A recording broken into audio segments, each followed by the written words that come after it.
Soalan saya, Datuk, yang pertama berkenaan dengan kematian lah, Datuk. Seperti mana yang selalu kita dengar berkenaan dengan berita kematian, kita akan sebut inna lillahi wa inna ilaihi raji'un lah. Dan ada juga yang sebut Al-Fatihah, Datuk. Dan bila kita buka di media sosial, banyak Al-Fatihah, Al-Fatihah dibaca. Jadi saya nak mohon penerangan daripada Datuk, apa yang diajarkan oleh Nabi SAW bila kita menerima sesuatu berita kematian. Itu soalan untuk Datuk. Dan soalan yang kedua untuk Al-Fadhil Ustaz Muhammad Nazim, berkenaan dengan puasa lah. Sekiranya kita diberi rukhsah lah juga oleh Allah SWT untuk berbuka puasa jika ada kemudaratan, dan sekiranya kita tidak dapat qada puasa dan kita akan dibayar fidyah. Jadi soalan saya, fidyah itu adakah kepada golongan tertentu, dan untuk cara pembayaran fidyah itu adakah kita boleh melalui maib ataupun kita boleh personal membayar kepada yang berkenaan? Wallahu alam. Terima kasih. Terima kasih. Asalnya tadi kita telah sebut tentang masalah ini. Tidak ada pada zaman Nabi satu praktis dari dalam apa-apa hadis. Hadis sahih ke, hadis tak sahih pun tak ada.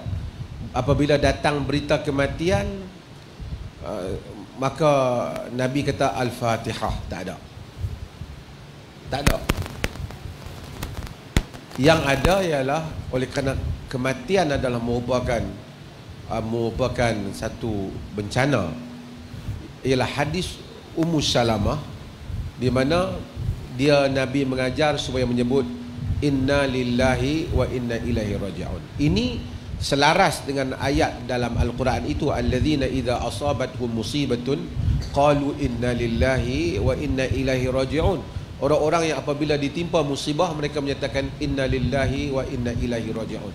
Inna lillahi wa inna ilaihi raji'un. Maksudnya kita daripada Allah dan kepada Allah kita kembali. Kita calm down, kita menjadi, kita ingat everybody akan berlaku benda yang sama, akan balik pada tempat itu. Cumanya dalam riwayat Ummu Salamah tu, oleh kerana itu adalah musibah pada dia, dia ingat apa yang Nabi kata, Allahumma ajurni fi musibati wa akhlif li khairan minha. Ya Allah, bagilah dengan berbagai sebagai wa akhlif li khairan, dengan berbagai-bagai riwayat. Ya Allah, bagilah kepada pahala di atas musibah yang menimpa aku, dan gantikanlah yang lebih baik. Itulah yang kita dengar dalam hadis Ummu Salamah tu. Ummu Salamah tak terbayang siapa dia yang lebih better than Abu Salamah, suami dia. Dan akhirnya yang meminang dia ialah Rasulullah sallallahu alaihi wasallam, memang jauh lebih baik daripada suami dia. Sebab itu apabila timpa musibah apa-apa kita sebut inna lillahi wa inna ilaihi raji'un, Allah majurni fi musibati wa akhlif li khairan minha. Ya Allah, bagi pahala atas musibah yang menimpa aku dan ganti yang lebih baik. Segera kita sebut.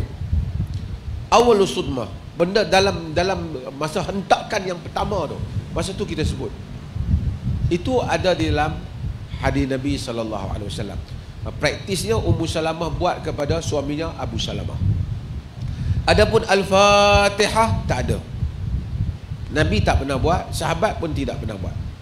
Cuma isu yang tanya tadi, kalau satu orang tu dia bersendirian, dia baca Fatihah, dia niat supaya Allah bagi pahala kepada si mati itu ada perbahasan.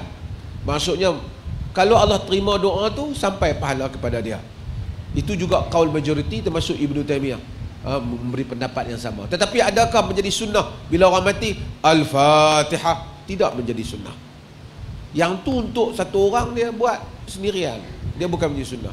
Bila dapat berita kematian, seseorang menyebut bahawasanya dia sebut tadi inna lillahi wa inna ilaihi raji'un.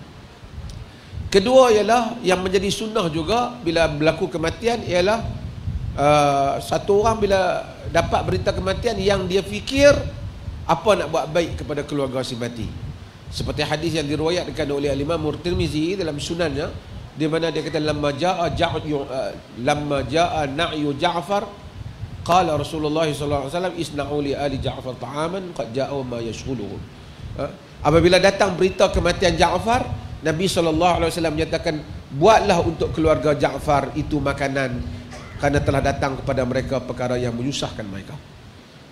Kita kadang-kadang tak, bila ada orang mati, ni hang nak buat kenduri bila kat apa hang? Kita pula nak pergi tibai makanan dia. Sepatutnya ialah kita lah yang menghantar makanan. Tanda kita punya brotherhood, persaudaraan kita tu, kita bukan menyusahkan dia. Dah lah dia dah kematian, kita pula nak gaduh masak kat kita yang siapa tak mati ni. Duk kena order pula, boleh ada duit bank si mati apa semua, buat kenduri sampai RM1,000, kadang-kadang kena orang masjid nak makan. Orang masjid makan di rumah dia lah. Kalau nak pergi makan rumah orang mati pasal apa? Patutnya dia pergi hantar beras, gula, makanan pada rumah si mati. Itu yang diajar dalam sunnah. Ni dia pula nak tibai makanan si mati tu. Dia kata, kami nak tahlil. Kalau orang ikhlas nak baca, baca lah, pasal apa nak kena upah makan baru orang nak baca. Inilah kadang-kadang apabila agama itu dimonopoli oleh sekumpulan manusia, lama-lama dia jadi adat. Jadi adat. Yang mana orang lama, malam ni tak dengar orang mati mana lah, boleh makan free. Ini perkara yang tak patut. Tapi nak balik pada soalan tadi, tidak adalah amalan seperti itu. Kalau dia nak baca Fatihah, dia niatkan, dia doa supaya Allah bagi pahala. Di situ ada khilaf di kalangan ulama. Dalam sisi Imam Syafi'i tak sampai, di sisi kebanyakan ulama menyatakan sampai. Allah Allah. Bismillah. Fidyah ni berdasarkan kepada firman Allah Subhanahu wa taala. Allah sebut dalam ayat 184 Suratul Baqarah, Allah kata wa 'alal ladzina yutiqunahu fidyatun ta'amu miskin. Fidyah ni disyariatkan kepada orang yang dia asaba bil masyaqqah, yang berhadapan dengan masyaqqah ataupun berhadapan dengan kesukaran dan dia tak boleh puasa. Dia tak boleh puasa dan dia dibenarkan untuk gantian bagi fidyah. Kalau ada pun bagi mereka yang mampu untuk berpuasa, dia mesti juga qada, iaitu dia mesti mengulangi ataupun mengqadakkan puasanya kerana ianya merupakan kewajipan yang dia mampu untuk lakukan. Umpamanya orang yang sakit, yang la yurja ala baraihi, yang mana sakit dia tu tidak berharapan untuk sembuh sebagai contoh, maka itu dibenarkan untuk fidyah.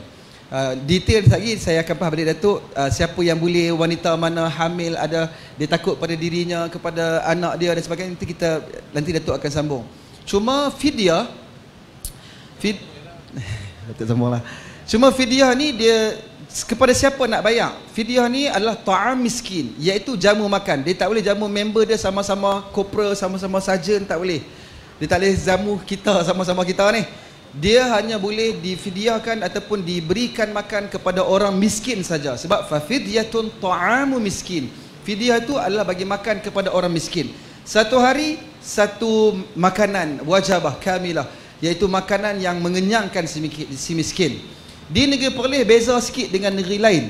Kalau di negeri lain mereka wajibkan ataupun mereka letakkan kadar fidyah itu adalah mungkin hanya sekadar 1/4 daripada suku gantang, iaitu suku gantang saja diperwajibkan dengan nilai RM2, iaitu kalau bayar 1/4 daripada kadar fitrah tu, dia kira RM2 lah satu hari.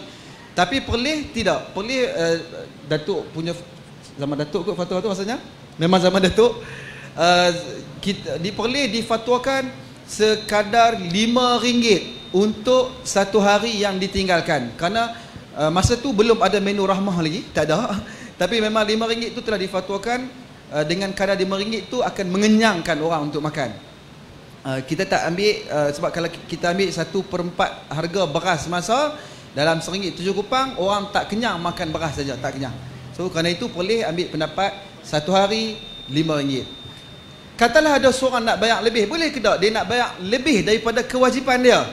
Kata banyak para ulama berbincang tentang perkara ini berdasarkan kepada apa yang Allah Subhanahu Wa Taala sebut, faman tatawwa'a khairan, siapa yang kalau dia punya fidyah tu dia bayar lebih, khairan, ianya lebih baik. Dan itulah yang disebutkan oleh para ulama, kalau orang tu dia kena bayar, katalah dia tak boleh puasa 3 hari, 5 kali 3 RM15, dia nak bayar 150. Tak ada masalah. Sebab yang lebih banyak al-akthar huwal anfa' wal afdal. Kerana dalam soal bagi sedekah ni, yang lebih banyak lebih baik dan lebih lagi bermanfaat. Itu maksudnya. Tapi siapa yang boleh mengeluarkan fidyah hanya mereka yang termasuk dalam golongan yang tidak mampu untuk berpuasa saja, yang dibenarkan untuk dia bayar fidyah. Kalau ada orang tu tak larat, dia kata aku ada 150, bayar teruslah satu hari RM5 kali dengan 30, 150. Boleh bayar sangat. Boleh bayar sangat 150 ni. Tapi hanya mereka yang tidak berkemampuan untuk berpuasa sahaja.